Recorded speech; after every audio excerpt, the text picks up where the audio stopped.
بسم اللہ الرحمن الرحیم۔ السلام علیکم ورحمۃ اللہ وبرکاتہ۔ تناول اسلامک اسٹوڈیو سے خوش آمدید۔ اللہم صلی علی سیدنا و مولانا محمد وعلی آل سیدنا و مولانا محمد وبارک وسلم وصلی علیہ۔ معزز خواتین و حضرات، رمضان المبارک کا آخری عشرہ قریب پہنچ گیا ہے، اور آخری عشرہ کی طاق راتوں میں اللہ تبارک و تعالی نے شب قدر کو رکھ دیا ہے۔ شب قدر وہ عظیم رات ہے کہ جس کی ایک رات کی عبادت جو ایک رات 1000 مہینوں سے افضل ہے، یعنی 1000 مہینوں کی عبادت سے اس ایک رات کی عبادت افضل ہے۔ تو بہت قیمتی رات ہے، اللہ تبارک و تعالی سب کو یہ رات نصیب فرمائے۔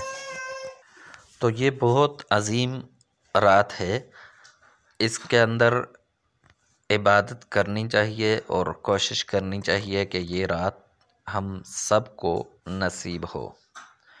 تو اس رات کے لیے ایک خاص وظیفہ ہے جو اس رات کو لازمی کرنا چاہیے ہر مسلمان کو، تاکہ اس کے گناہوں کا ازالہ ہو، گناہ معاف ہوں اور زیادہ سے زیادہ اجر ملے، اور اس کے ساتھ ساتھ اس کی حاجات پوری ہوں، دعائیں پوری ہوں۔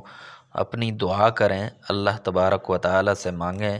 اس رات جو بھی دعا مانگی جاتی ہے تو وہ ضرور قبول ہوتی ہے، اور خاص کر کے یہ وظیفہ کر کے وہ دعا مانگیں تو انشاءاللہ ہر صورت میں اللہ تبارک و تعالی اسے پوری فرمائیں گے۔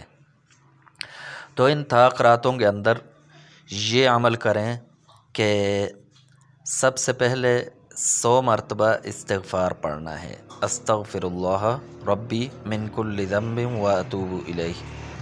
اسی طرح 100 مرتبہ لا حول ولا قوت الا باللہ، اور 100 مرتبہ یا حی یا قیوم برحمتک استغیث، یہ عمل کرنا ہے۔ اور اس کے بعد دعا بھی مانگیں، جو آپ کی حاجت ہے وہ ضرور مانگیں، انشاءاللہ وہ پوری ہوگی۔ تناول اسلامک اسٹوڈیو سے آج کے لیے اتنا ہی۔ نیکسٹ ویڈیو میں دوبارہ حاضر ہوں گے، تب تک کے لیے اجازت دیجیے۔ اللہ حافظ۔ Subscribe to my channel and also press this bell icon.